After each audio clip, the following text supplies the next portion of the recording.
it again, maybe just do 2 or 4 of them. And then this is going to be available, I believe, in 24 hours. So you'll be able to go onto michaels.com and watch the entire video if you want to finish it later. Okay, so, oh, I'm being recorded. I just hit continue, right, Chanel? Yeah, okay. Okay, Chanel, you can put it to the overhead. Perfect. Okay, so here, this is what we're gonna end up with.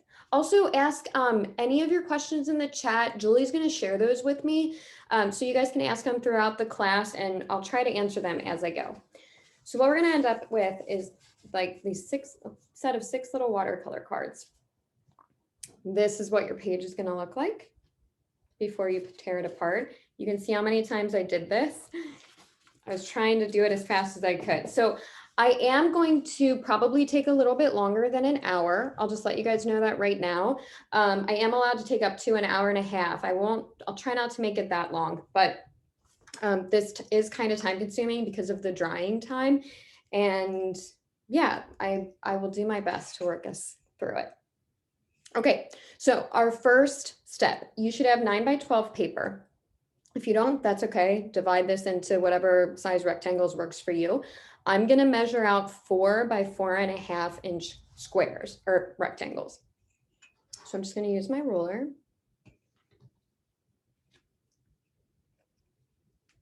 So I'm gonna measure at 4 inches and 8 inches.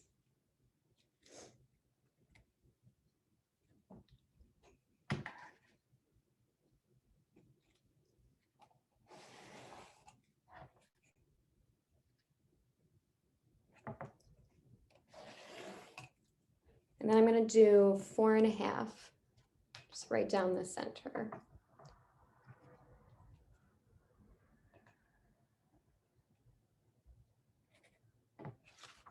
Also, if you don't have a ruler right now, just, you know what, eyeball it. It doesn't really matter.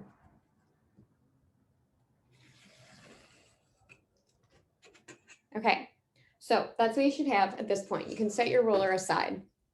Now, I want you to grab your masking tape. Also, you guys, I'm gonna move kind of fast, again, to try to get us through it. So I apologize now. Again, definitely ask questions along the way and I will try to answer them. The sound of this tape might be kind of annoying. So just what you're gonna do is you're gonna tape along all the outside edges first.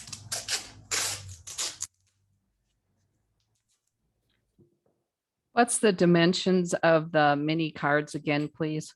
So I'm using a 9 by 12 piece of paper. So mine are 4 by 4.5 inches. Thanks.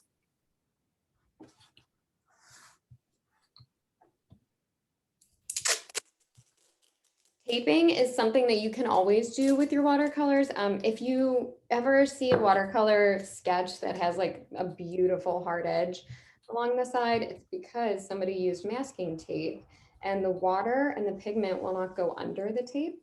So that's how you create the little frames that you saw on the cards that I showed you. So all of those beautiful hard edges, we're making those right now.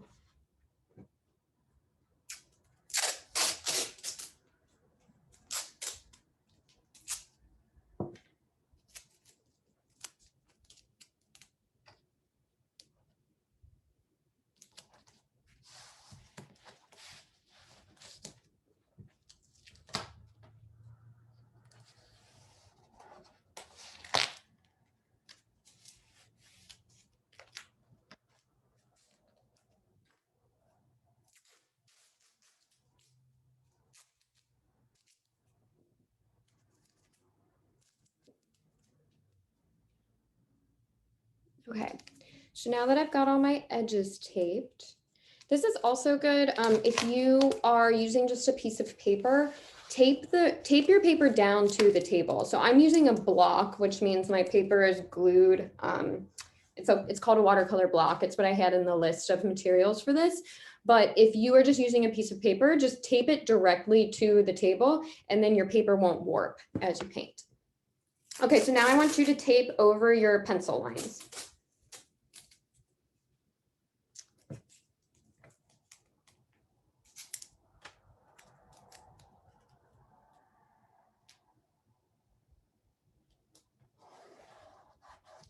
And just make sure to really push your tape down so that, again, you can create that barrier.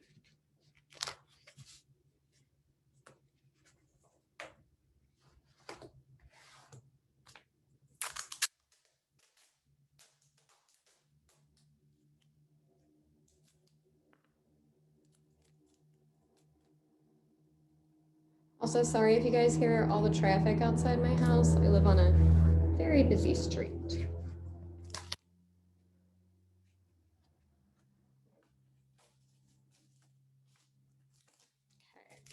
And then finish it off with a piece right down the middle.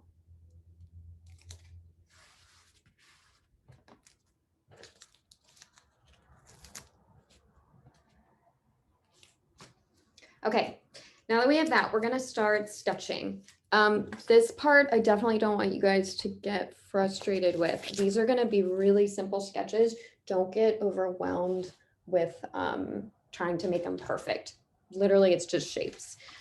So I'm gonna share this, take a look at it. I will share it for each one that I draw. So for this first one, we're just gonna do a barn with some trees. And your trees can be as simple as as like some triangles. So here's my barn.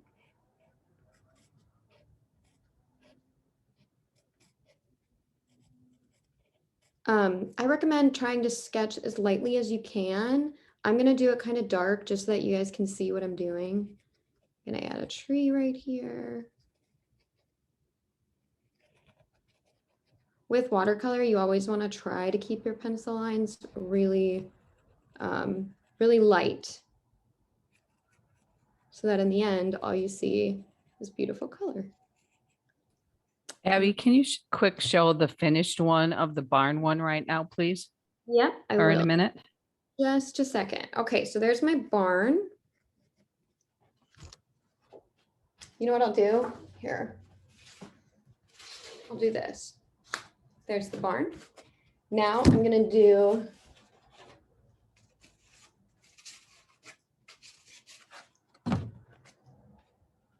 this one is just gonna be trees.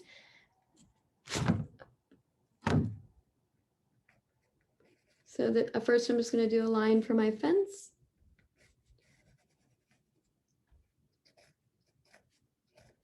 Little fence posts, literally just some lines and then some trees. And my trees are literally just squiggles.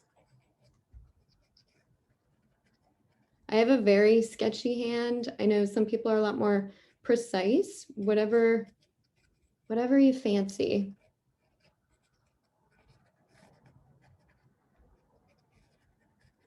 So just put some trees there. It doesn't matter how close they are, how far apart. And then I'm gonna have some little branches coming off the edge. Okay, there's that one. Then we're gonna do this little bridge scene. So just make your little meandering stream.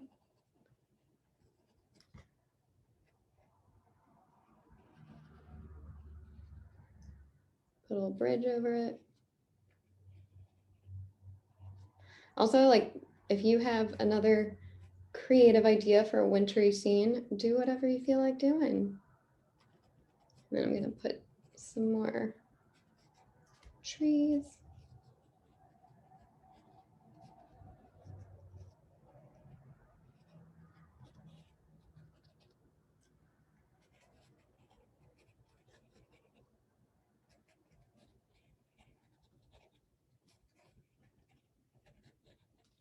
Okay, so there are those ones. I'm gonna get rid of these.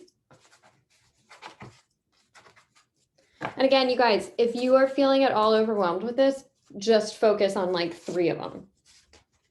Okay, so now I'm gonna put all these ones on the top. Down here, I'm gonna do my mountain scene.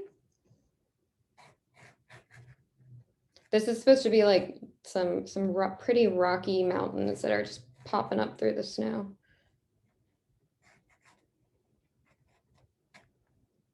Okay. And then this one is gonna be my little light. Give a little top there.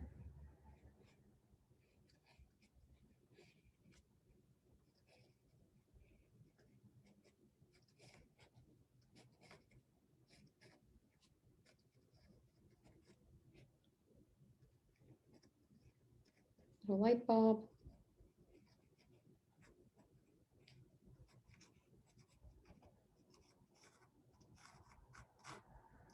Okay, and then finally, the little gingerbread house. That's what I call it. I don't know if it's really that, but little winter house.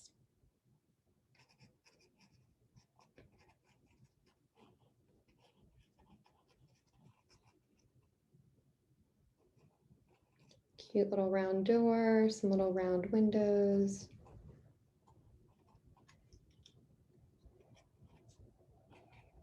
Give it a chimney.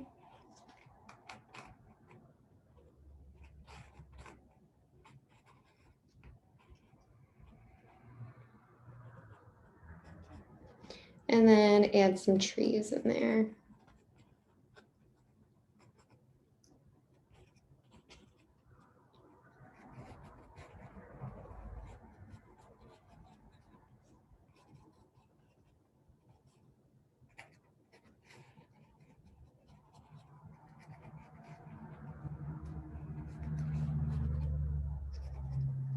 Okay, that's that. I'm gonna pull these away now, and we are gonna start the steps to paint these. Abby, what kind of paper do you recommend, or are there other kinds that they possibly could use if not the one that's listed tonight? Yeah, so I just recommend using at least a 300-pound watercolor paper. I like to use Arches or Winsor & Newton. Those are professional grade, so they're a little bit more expensive, but if you use them, you will definitely notice a difference, and they'll hold up to all the water that you're gonna put on it. And I know Michael's has the Arches, so that's what I'm using right now. That's like very nice watercolor paper. Okay, so your first step, we're gonna use this Liquitex. It's acrylic gouache. We are going to basically white out some of the areas where you want your snow to be. So I'm gonna use the water brush that came with my Inktense set. And all you're gonna do is grab some, just a little bit. So my brush is dry right now. Just gonna get some of that acrylic paint on my brush. And this, again, doesn't have to be precise. Just start dabbing where there would be some snow. So what this is gonna do is the water is gonna wash right over this acrylic paint. So it'll stay white and you'll get some texture. You can use a lot of masking fluids to do this. It's a very popular thing to do if you continue your watercolor practice. And another thing to consider is your trees that are more in the foreground, those are gonna have more detail. And so the ones in the background, I'm not even gonna add any of this to, because you wouldn't be able to really see the snow on them necessarily. Keep this as light as you can so that it dries really fast. And you can put snow wherever you want to put it. Like I'm going to put a little bit on top of my barn. Could you possibly use a regular white acrylic paint? And did you put any water on your brush? I did not put any water on my brush. And yes, you could absolutely use just regular white acrylic paint. And then could you possibly show up close what this acrylic paint looks like, please? Yep, hold on. When you're done. Thank you. Moment. I'm gonna put a little bit on this one and then I'll show you guys. So again, you guys, I'm literally, like you probably can't even see it on the paper, but I'm literally just blobbing it on there.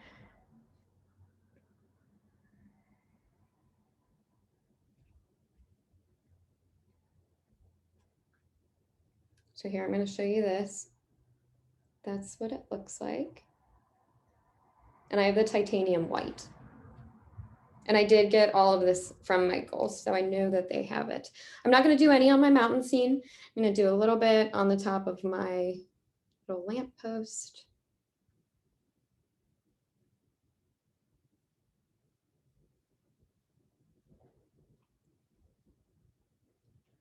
Okay, so another thing that you guys are going to have to keep in mind that makes this class a little bit challenging is we're going to be moving around on this. So you're going to have areas of your paper that are wet, and you're going to have to like try to not get your hand in them.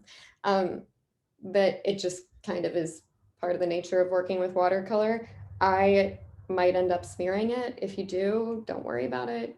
Just keep going and maybe do another one when you're done. Okay, now rinse out that brush because you don't want that acrylic paint to dry in there. It'll harden your brush.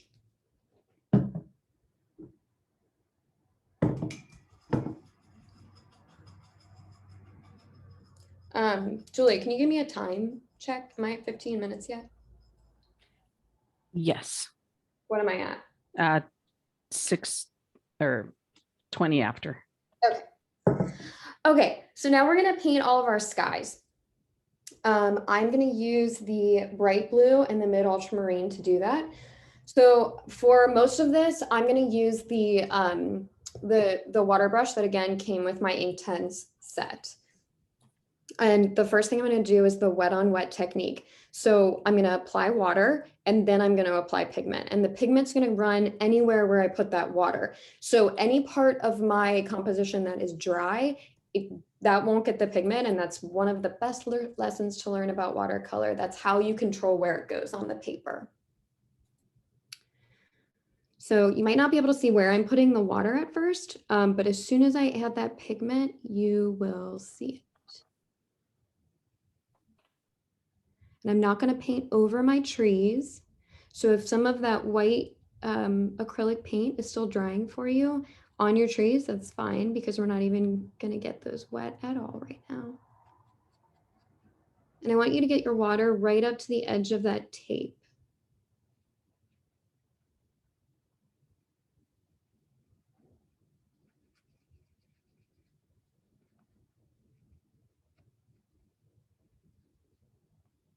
Okay, so this is when the magic happens. You're going to get some of that pigment on your brush and put it on there and let it start to bleed out.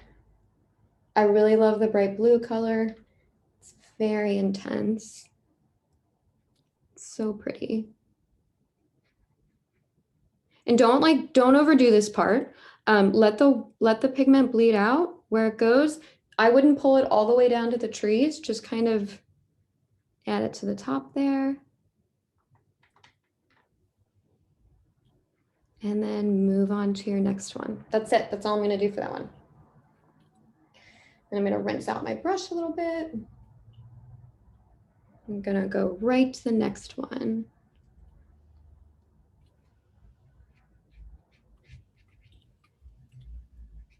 For this one, I'm going to paint right over my trees because they're just going to be done with brown paint later. So I can go right over top of them because they're darker than the background.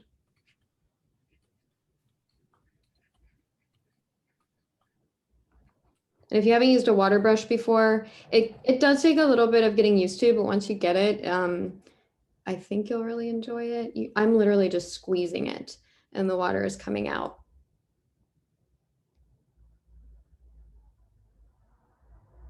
It takes a little bit to learn how to control it. That's the only thing. But once you get it, it's super quick.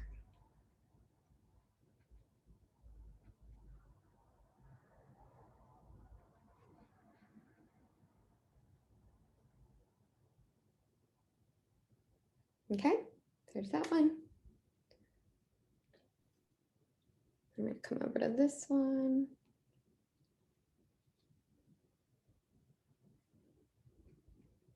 And again, if you joined late, if this seems overwhelming to you, because I am going to move through these really fast, you can definitely just do like one or two right now, and then you can come back to the video later and do all of them if you choose to. Also, depending on how much time I have at the end, I may or may not be adding a lot of detail to these, but in the end, you could add a lot of details and make these very layered, very beautiful, but you could also just leave them really simple.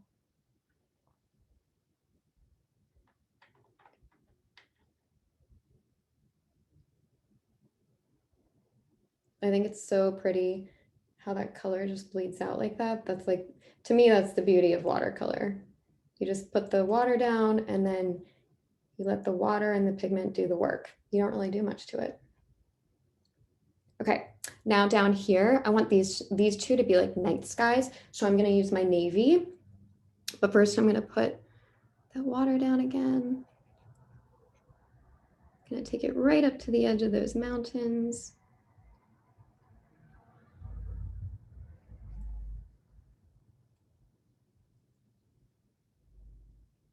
And again, if you're just joining, this is the wet on wet technique that we're using right now.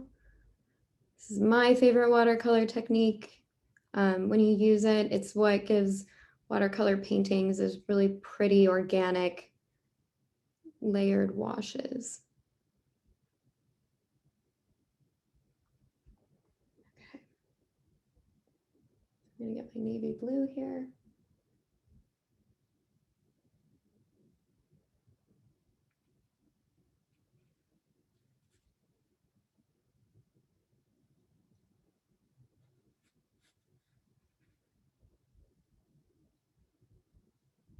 I'm not gonna pick mine up right now, but if you can move your painting around, sometimes it's fun to like pick it up and let the pigment like bleed down your paper.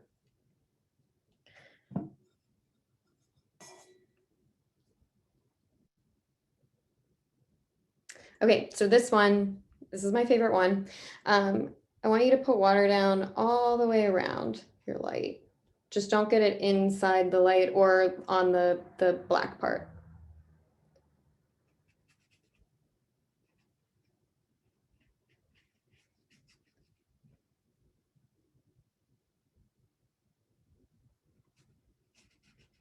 One of the questions that I get asked a lot is how much water do I use? I think I tend to use a lot more water than some watercolor artists too. Basically, I mean, if you can see, like that's an entire, that's a big blob of water that I just put there, and then I'm just spreading it around. One of the things that I think people have trouble with when they start watercolor painting is not using enough water. So you need enough that your pigments can really bleed out organically. And it is kind of a difficult thing to control in the beginning, but once you get it, you can create really beautiful paintings. And doing little landscape paintings like these is the perfect way to learn how to do that. Okay, so now I've got water all over. I'm going to use the navy again for this. And I want to give it, I want the light to be kind of like radiating out. So I'm going to start in the corners and put some super dark navy there.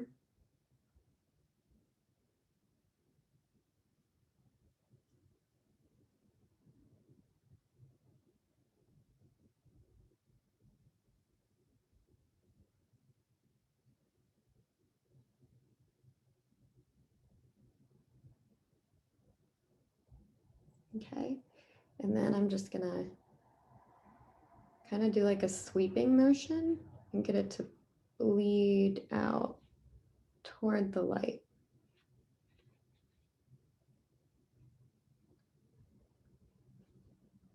If you do feel like you put too much water, too much pigment onto your paper, you can always blot it up with your towel too. Abby, do you think Derwent Inktense blocks would work too? Yeah, it's a different, well, depending on how you use them, you can actually use those like watercolors. So you can do the wet on wet technique with those, and then you just use these as I am, like I'm dipping my brush in them over here. It would be a different application if you were gonna like draw, apply the dry block to the paper, but you could certainly do it, yeah. Okay, that's my light. And then for my last little scene here, I'm going to go back to my bright blue, and then I'm going to put some navy in there as well.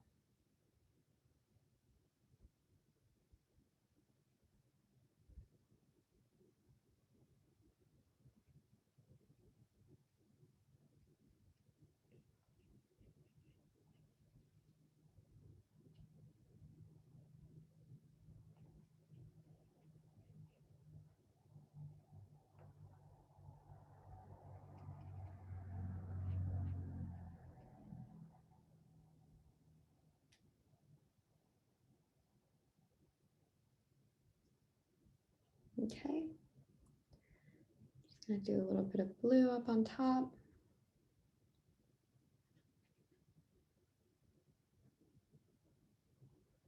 I'm gonna do a little bit of navy. And then I'm just gonna leave that to hopefully dry in time. Haha, that's always the trick. Will it dry in time? Okay, so now we're going to let all of our skies dry, and we're gonna start adding shadowing to all the snow that's on the ground. So when you're watercolor painting, you don't want any of your wet areas to start bleeding in with the other wet areas that you're working on, unless you want your colors to mix. So I'm gonna use the wet on dry technique for this part. What you do, your brush should be a little bit wet. So if you're using a water brush, just kind of squeeze a little bit of water in there. What you guys probably can't see is that every time I do this, I squeeze a little bit of water and then I just kind of brush it lightly on a towel. So there's not like, a huge drop in there. And then I'm going to use the mid ultramarine for this. So get a little bit on your brush. And what you're going to do is you're going to use the texture of the paper to create the texture of the snow. It's really just like I don't know, like a sweeping motion. Like you just kind of pull it over the paper. I feel like I'm just kind of scribbling on it.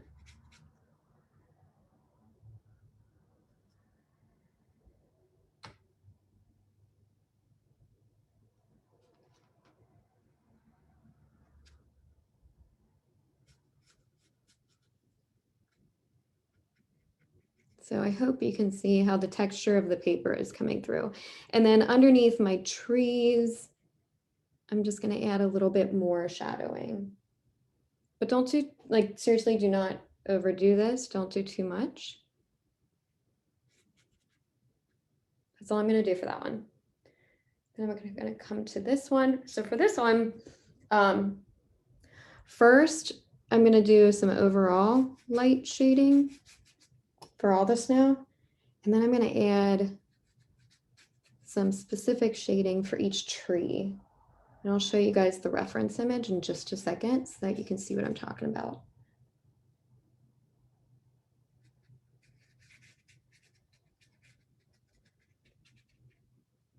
Okay, so for this one, where is it?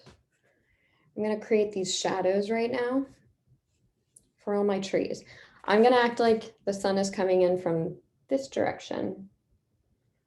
So all my shadows are going to be on the right. And this is the tricky part, you guys. Don't mess up your painting down here. So keep your hand up. For this, I'm doing the wet on dry again, and I'm just going to use the tip of my brush, get pretty much pigment on there. Start at the base of your tree. You can decide how long your shadows are. And you literally just scribble some little tree shadows on there.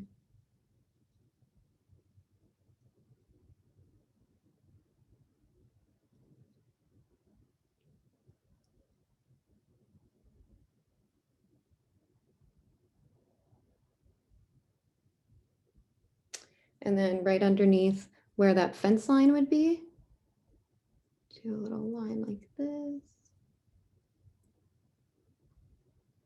And then I'm going to do a little shadow at every post.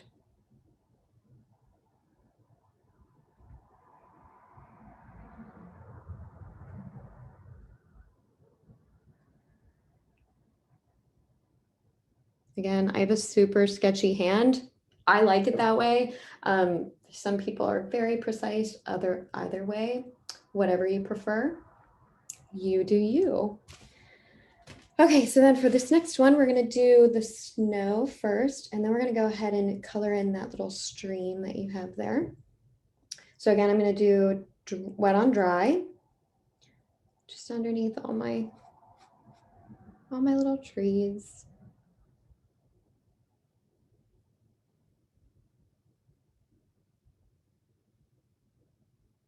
And I hope that your skies are drying super pretty. Like I really like this one.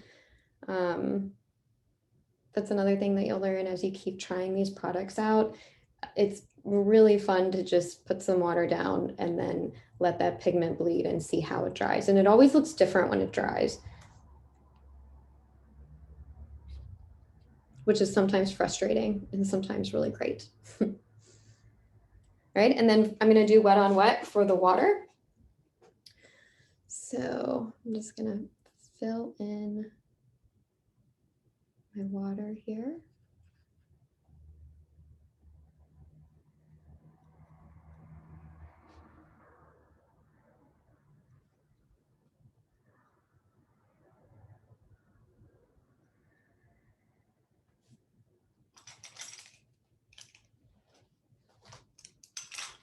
I know that my water bled out a little bit, so I'm just gonna blot it up.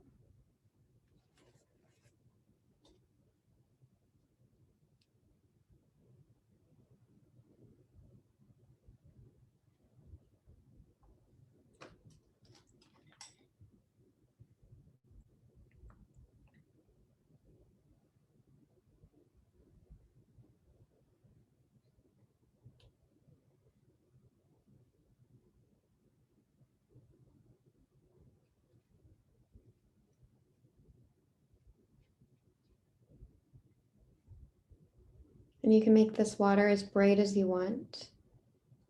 And then over on the edge here, since I have some trees, I'm gonna add a little bit of green and create a bit of a reflection. Just suggest it, like don't get too precise with it. Okay. I'm looking at my list, 1 second. Okay.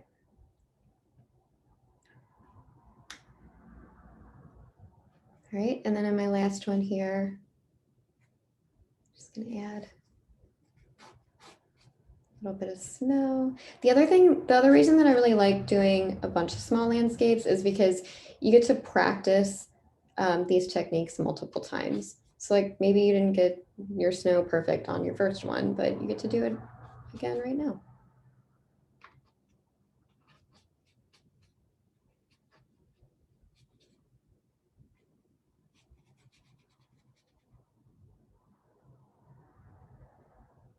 Okay.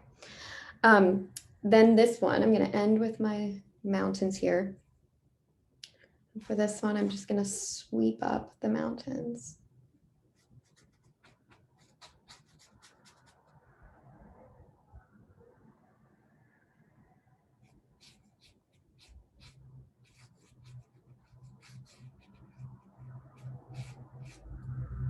Abby, what color are you using right now? This is the mid ultramarine. I've been kind of, well, for all of the shadowing on the snow, I've been using the mid ultramarine. For the skies, I was using a lot of the bright blue.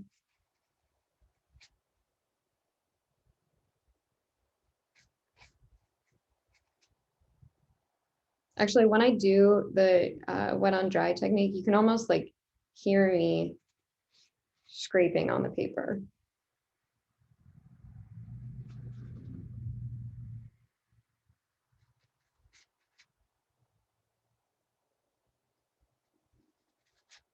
Okay, and that's it. Now we are going to paint the barn, the bridge, and the house. So we're going to work on this one, and this one. So wash out your brush. And then the barn is super simple. We're just going to grab some red. You can use any red you want. I tend to use like kind of all three of these right here. Again, watch your painting. I know this is like the most difficult part. If you have a bunch of time at home to do this later, you could definitely just do like one row and then do the next row. I'm using the wet on dry technique again. My favorite thing about the Inktense palette is how vibrant they are. They're beautiful. Like you can see how bright this red is. And they're also great because once they dry, they are permanent. So you can come back and layer on top of this and it's not going to bleed in to your other surrounding colors. It's not going to get all muddy.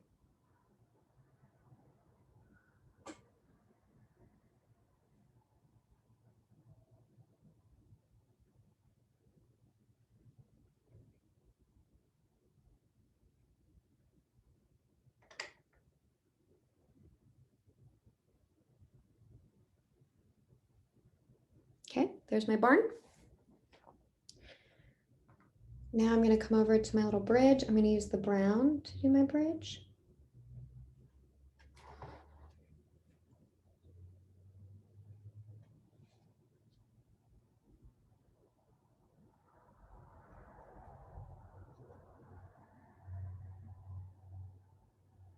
Again, wet on dry, just using the edge of my brush. Very tip.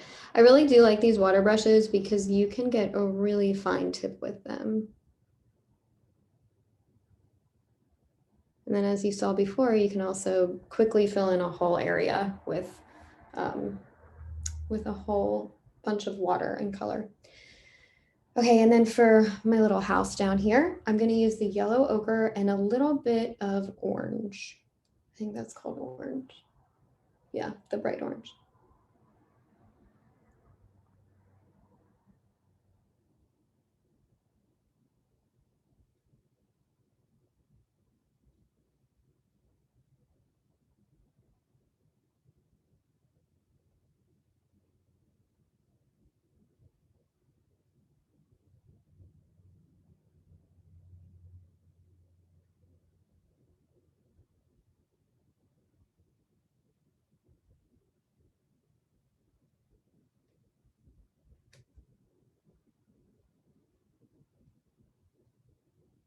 Also, you can make your little house whatever color you want. You certainly don't have to make it this color, but I really like this color.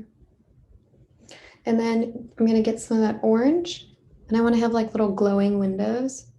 So just drop a little orange in those windows and let that dry.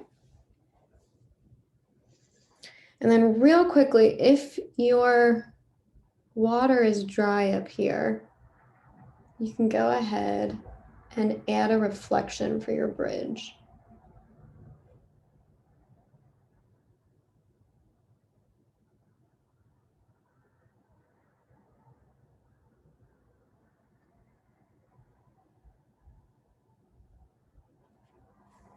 And there you go. All right, now we're going to paint our mountains, and we're actually going to finish this one right now. So I'm going to use Payne's Gray. I'm going to do the wet on wet technique. So I'm going to go right up to the tip of those mountains and leave some areas white so that, you know, it kind of looks like there are some little snowbanks up there.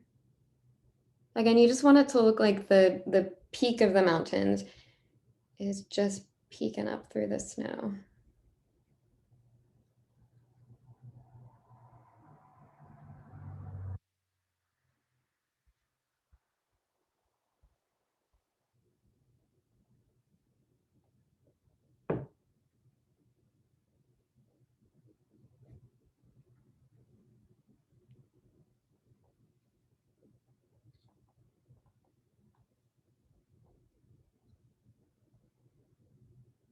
And then you can see how that just bleeds in there.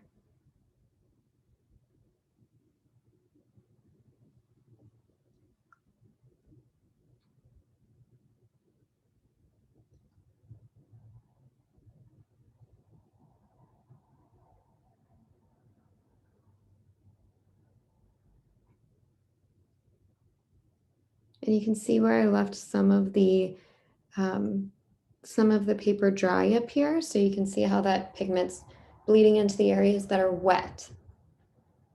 Oh, I did just see that question. I'm not using navy. It's actually Payne's Gray. It's right next to the black in the palette. It does look quite navy though.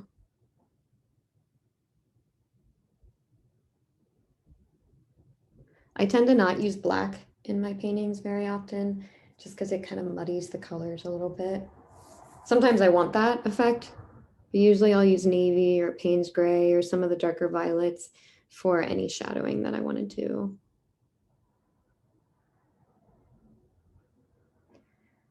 Okay, those are my mountains. If you want, you can come back and drag some of that down. Again, you can make this as complicated or as simple as you want it to be. Those are my mountains. I'm gonna leave them. Abby, it's about 6:45 right now. Okay, great. We're doing well. Okay, we're gonna finish this one. So you've got this one done. You finished one. Now we're gonna finish this one. So feel your sky. Make sure that it's dry. Okay, mine's dry. And we're just gonna use brown to do the fence and the trees. So once again, wet on dry. Got a little bit of water on my brush. This is actually pretty dry for me now, so I think I can put my hand down on it.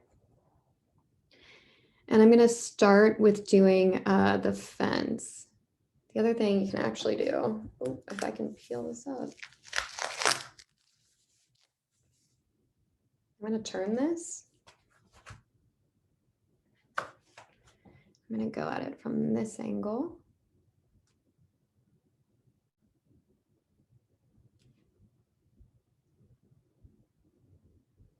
Here's the top of my fence.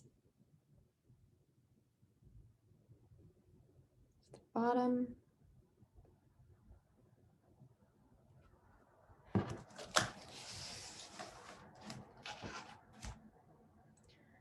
And then I'm gonna do all these little posts in the middle.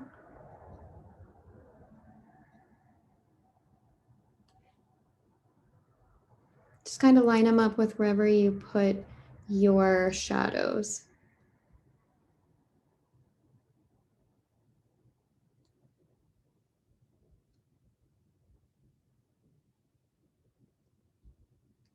Okay, and then I'm literally gonna scribble some trees. So I'm gonna do the trunk and then just gonna let my hand kind of scribble some more little branches up here.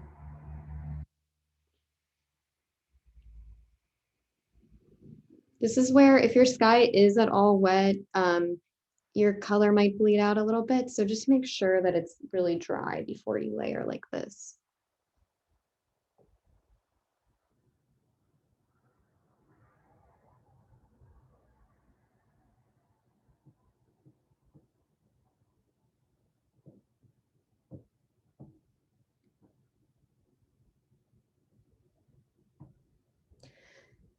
So in a second here, you're gonna have two of these completely finished.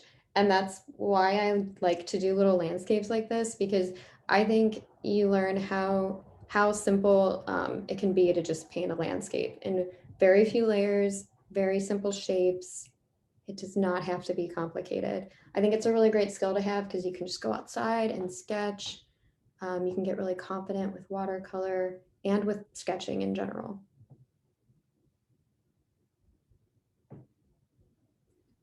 What color are you using right now? I am using the brown, what is it called? Natural brown. And there it is. You have little trees and mountains. So those two are done. All right. Now we're gonna go back and we're gonna paint all of our trees. So trees, trees, and trees in these three. So once again, I'm gonna wash out my brush. I'm gonna do the wet on wet technique. We get to do it again. You'll be sick of it by the end of this class. So all of your your white acrylic paint should be dry at this point. And you're gonna see that come through as we paint the green over top of it. So I'm gonna do wet on wet, and I'm gonna fill in all of my trees on this left side right now. This is another part where you can get super detailed. Because of time, I'm probably not going to be able to get all that detailed with my trees. At the end, I'll show you the difference of, adding a bunch of layers and then just keeping a single layer. It's beautiful either way. One way is just a little bit more abstract. Okay, so then I'm going to use the teal green. And we'll let that color bleed into there. You probably won't see your white acrylic come through right away, but as it dries, you'll definitely see it.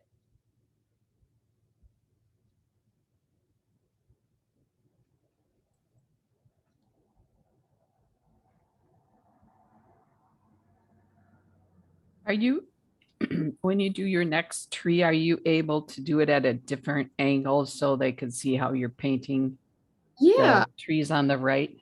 Yes. Thanks. Yes. I can. Well, I can try to do that. Let me. A different angle. How? Like, you want me to like move my hand out of the way? Is that what? Yeah, your hand is covering it for them. Okay. So, Okay. So again, I'm just letting that water fill all the shape of my trees. yep, that looks good. Okay. And I actually got too much water on there. I'm gonna blot some of that off.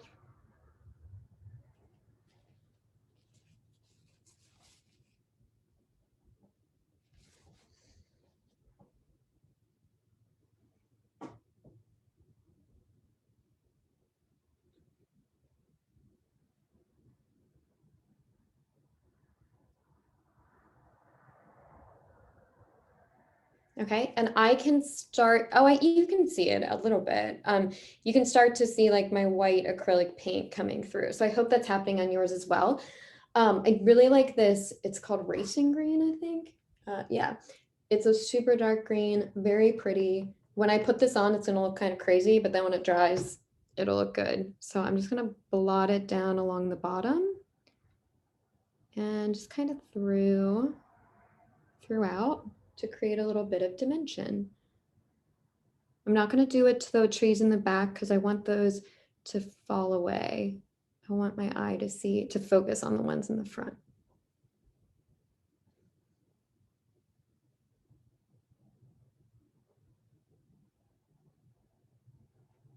Okay, and that's it. That's all I'm going to do for those trees.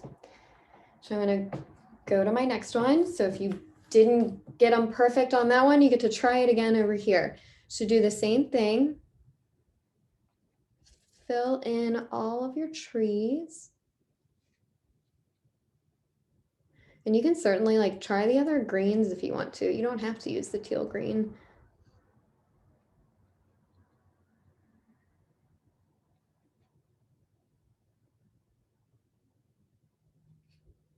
Okay.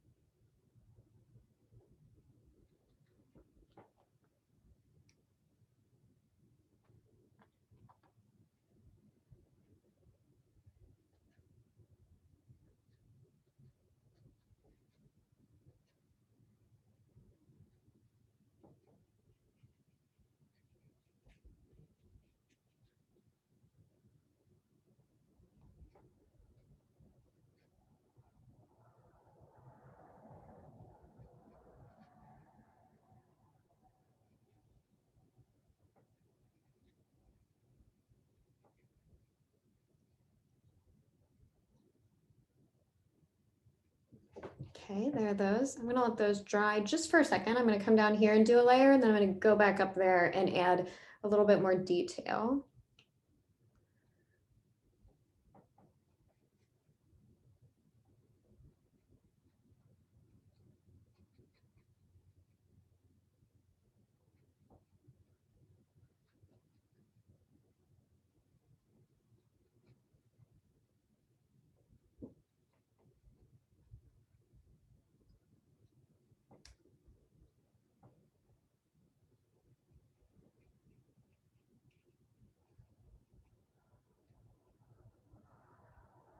Okay, and then once again, add that color. And I hope your white acrylic snow is starting to show through as the layers dry.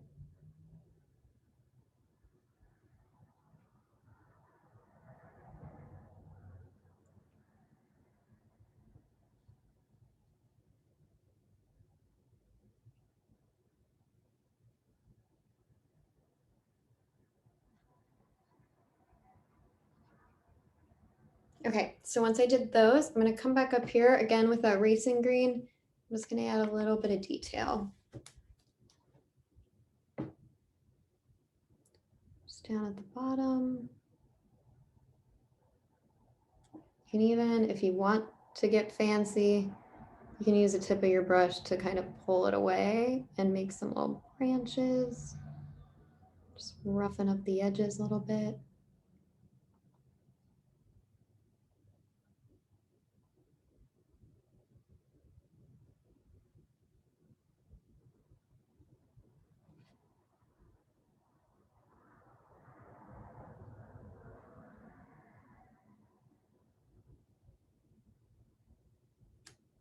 If this is your first time using watercolor, you might already be really familiar with these techniques that we're using.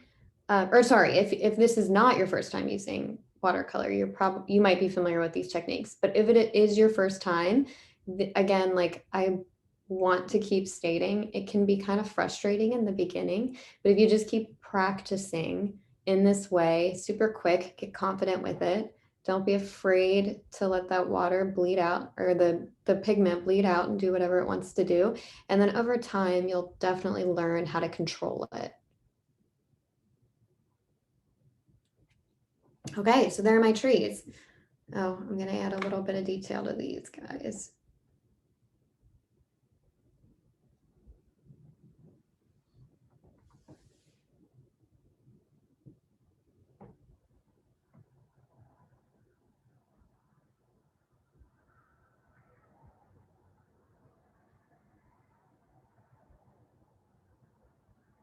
And for anyone who didn't hear at the beginning, this whole video will be available in 24 hours.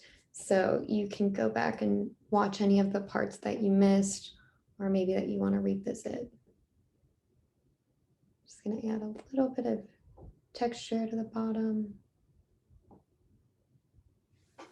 Okay, those are all my trees. Done with that part. Now we're going to work on our orange light. So your navy night sky should be dry here now. And I might have to refill another water brush. Yep, I'm good right now. Okay, so we're going to make this light orange. And I'm going to start with the wet on wet technique.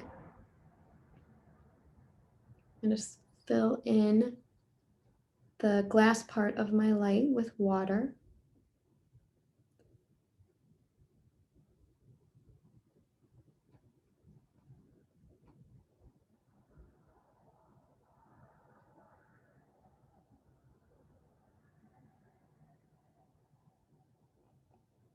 And then I'm gonna grab some of that bright orange. You could also use yellow if you wanted for this part. I'm gonna start in the middle, right where the center of that light would be, and let it bleed out.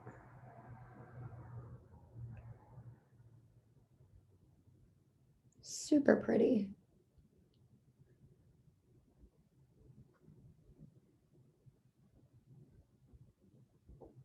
Okay, let that dry, don't touch it. We're gonna come over to our little house over here and we're gonna do the brick on the chimney and then we're gonna finish the door and the windows. So at this point, you're mostly just doing wet on dry. So for my door, I'm gonna make it red.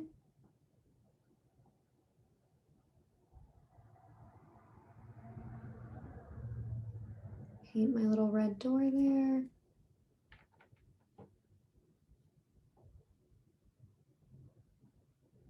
And then this is where maybe if you have like a super tiny brush, you could use it.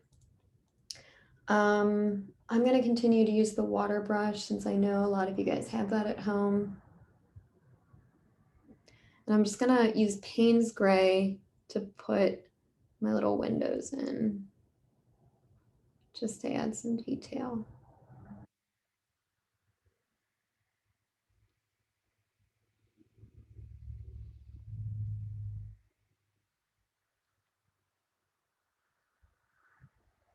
And then I'm going to outline just right underneath the roof line. So I'm using Payne's Gray there, and then I'm going to get a little bit of yellow ochre on my brush. I just want to create like a little bit of a shadow underneath the roof.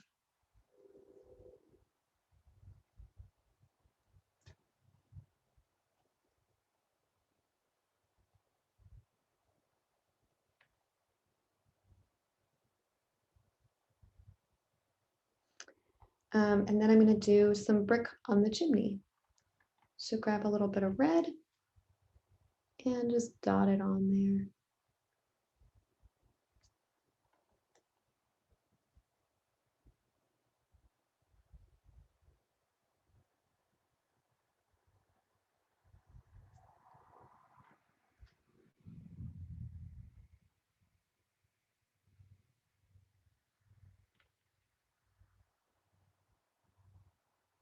Okay.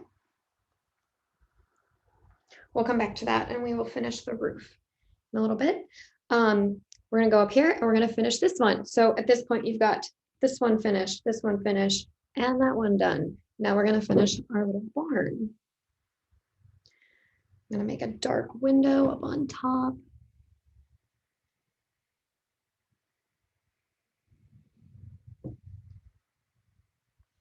And then I'm going to give it a little barn door.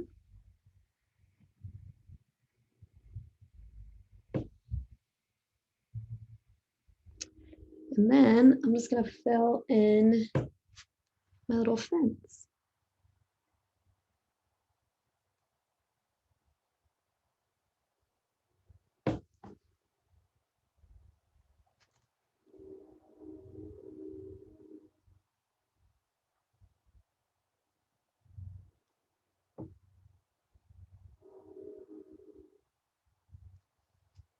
Okay, there's my little barn.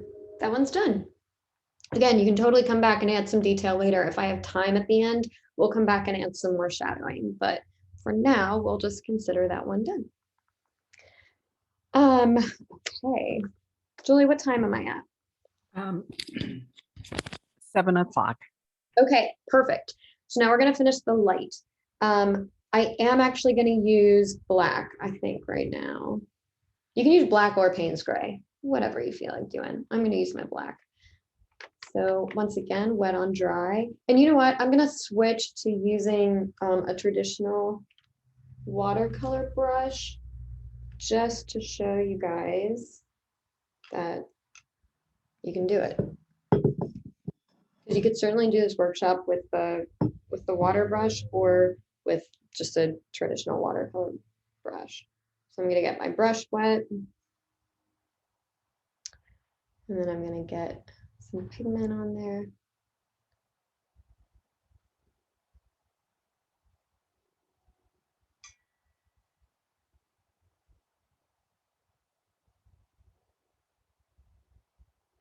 And again, you should be able to see where you put down that white acrylic paint.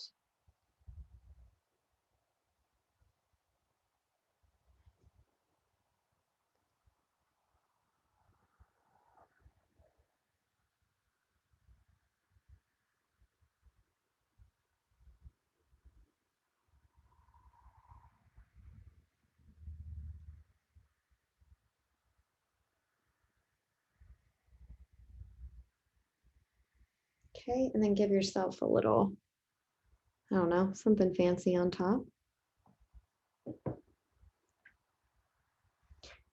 And then as long as your orange is dry, you can do this part. Add some detail to your light, some structure to it.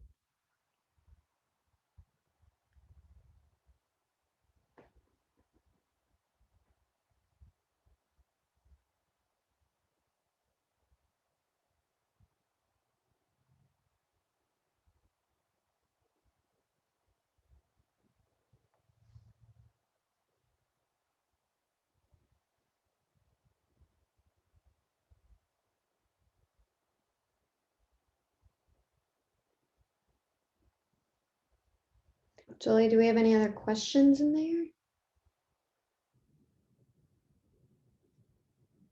Julie?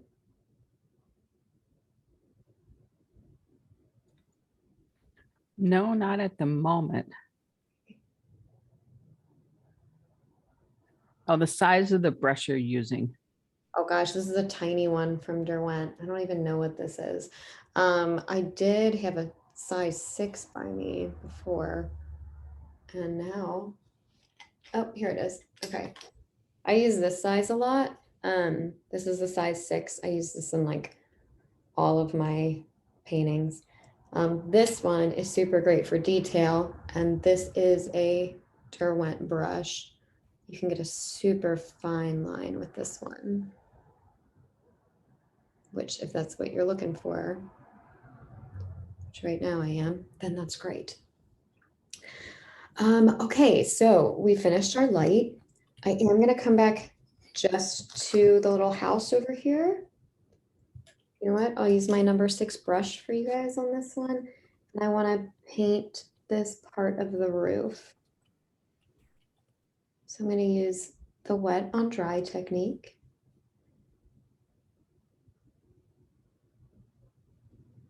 And I'm just going to fill that in. Abby, if time permits, would you be able to demo how you did your stick trees again, please? Yeah, I can definitely do that at the end. Yeah, thank you. My scribbled stick trees.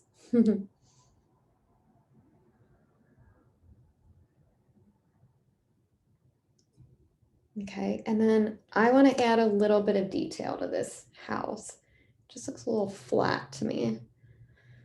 So I'm just going to outline the roof a little bit more. So sometimes you ruin it. Maybe I just ruined that. I don't know. I can outline my chimney a little bit.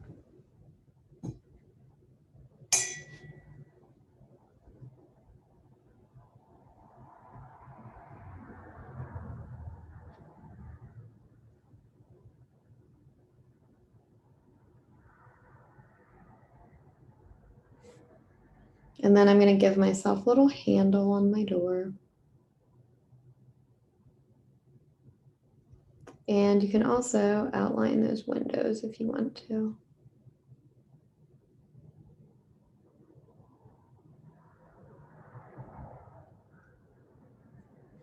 Okay, there's my little house. So at this point, these can be done. Actually, I'm going to show you guys one more thing really fast.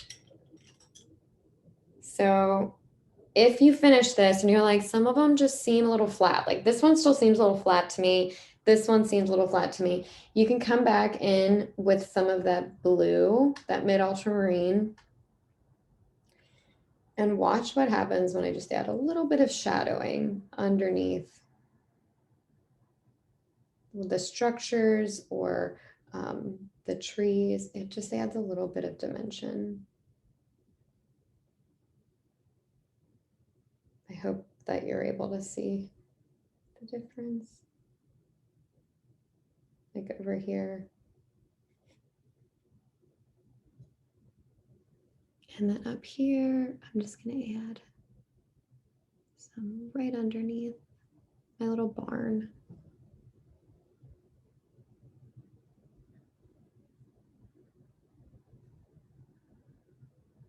So at this point, if you feel like you're done with all of your little winter scenes, then you can follow along in the next step. If not, just watch me do it. And you can do this later. So you're going to grab your acrylic, again, your white acrylic. For me, my stuff is always a mess, and I have all of this white acrylic left over in the lid. And then what you're going to do is grab a brush, doesn't matter what brush, any of them. I'm going to use one of my water brushes. I'm going to dip it in a cup of water here. This is the splatter technique. It's like my favorite thing to do. So I'm dipping it in a cup of water, getting a lot of paint on there, and then I'm going to, or water on there. And then I'm going to add the water into my lid. And basically what I'm trying to do is just get enough acrylic paint and enough water that I'll be able to splatter it a little bit. Your finger is going to get really dirty right now. That's okay, because you can wipe it off.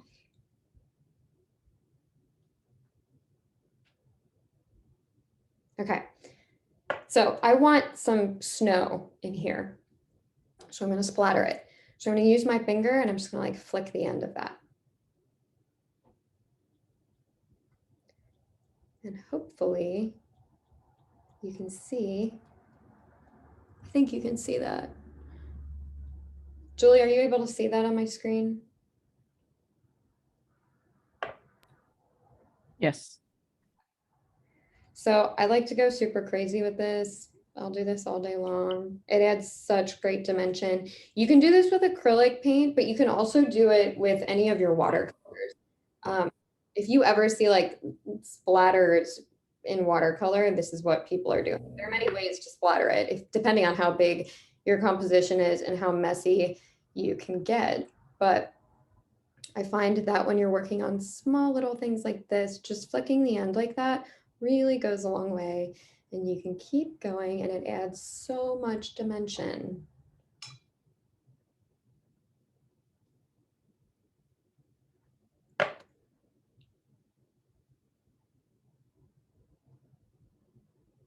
And it works especially well when you have a really dark background. And in this case, it doesn't even matter if you get it on your other scenes because they're all snowy scenes.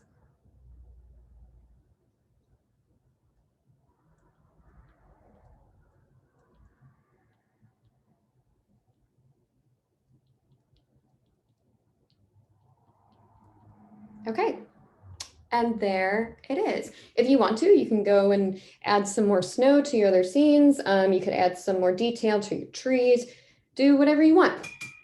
I'm gonna leave mine like this because I wanna show you guys the finishing steps for this project.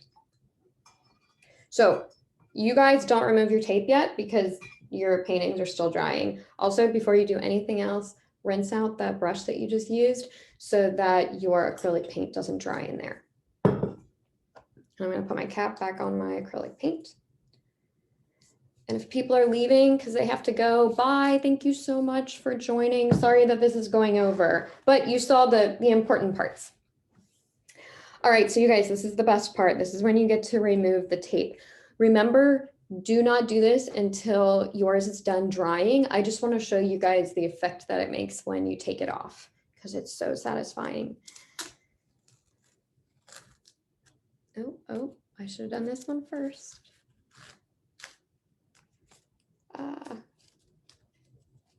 This is why you want to wait until it's dry.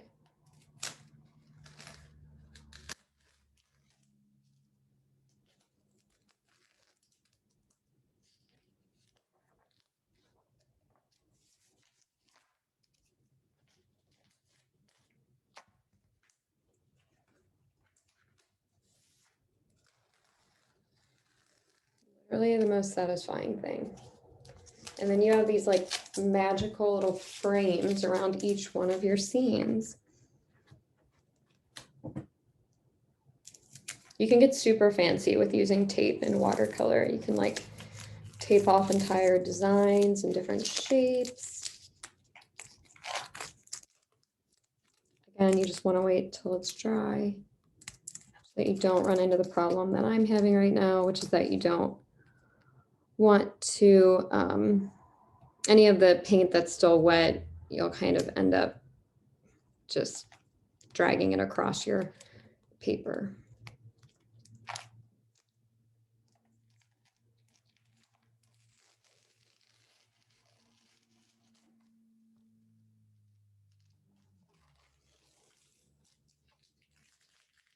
And they're done. And then you'll have 6 cute little note cards. So you can use these as gift tags, as actual cards, depending on what size paper you have. You could do some larger ones. I do want to show you guys too how I will cut them apart. So I'm going to set this one aside. This is what I just did with you guys. I'm going to pull one over that's dry.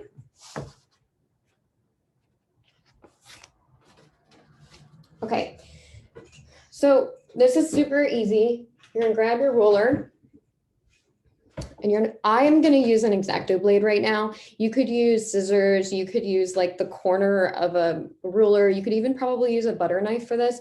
You just wanna score it. So I'm not gonna use the sharp edge of my X-Acto, I'm using the other dull side of it.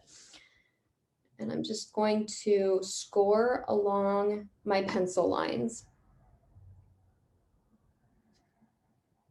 So again, don't cut all the way through. I mean, you can if you want, but I prefer to tear mine because I think it makes a pretty rough edge.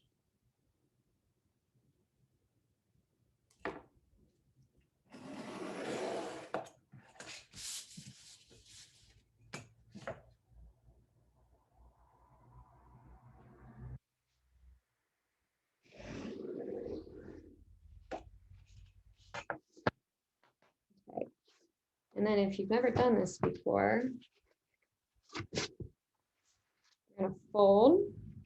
And if you scored it, well, it'll fold super easy. And then fold the other way. The other great thing about watercolor paper is that it's thick enough that it actually makes for a really good cardstock if you are going to use these as note cards.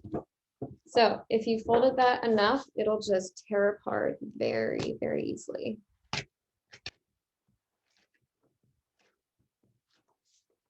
you're going to break each one apart.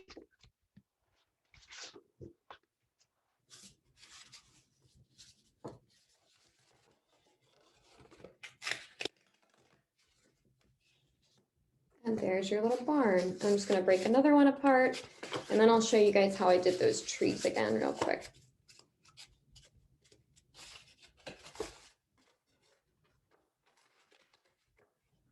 And then you have these cute little cards, and you could do these for any scenes. If you're going on a vacation, you're at the beach, you could do a whole bunch of little beach scenes and use those for hand painted cards. Okay, I'm going to do the trees again real quick. I actually have a piece of paper right here. So here, I'll put this one out there.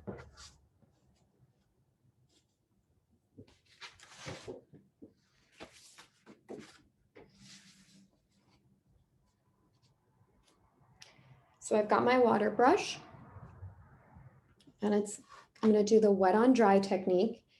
And I'm just going to get a little bit, so I've got a little bit of water in my brush. Going to get that brown on there, or whatever color you want to use. And this is really just figuring out how much pigment to put on your brush and how to use the tip of that brush. So again, I really do like these water brushes because they do have such a fine tip, but if you have too much pigment or too much water, that tip isn't going to be that fine. So in this case, I'm literally just using the very tip of it. So all I did, sorry, I know that my hand's probably blocking it. So I just made a little trunk like that. Put some little roots coming out at the bottom, and then up at the top, I just scribbled some little branches coming off. It's easier to do it if you hold your hand straight up like this, but so that you guys can see it, I'm going to do it from an angle.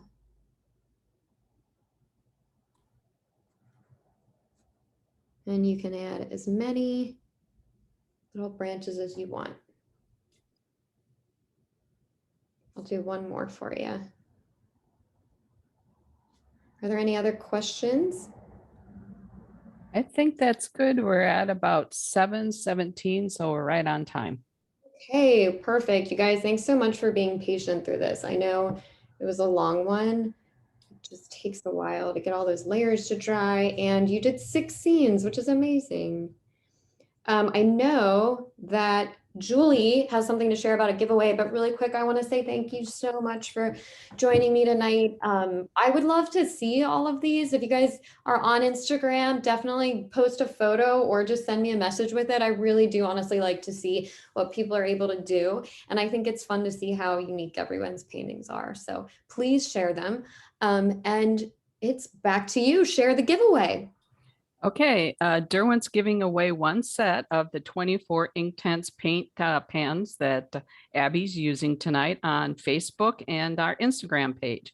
All you have to do is comment or share your project under her class post that we had yesterday, and we will tag a winner on Facebook and Instagram on Monday morning. So good luck. We'd love to see some of your projects on there, or just leave a comment about the class. Yeah. Thank I you. just want to say, you guys, the 24 paint pan palette is fantastic. I use it all the time. So definitely try to win that. Okay. Thanks, guys. Thanks. Yep. Thanks, Michaels. Thanks, Michaels. Thanks, Julie. Thanks, Derwent. Thanks, everybody. Bye. Happy holidays.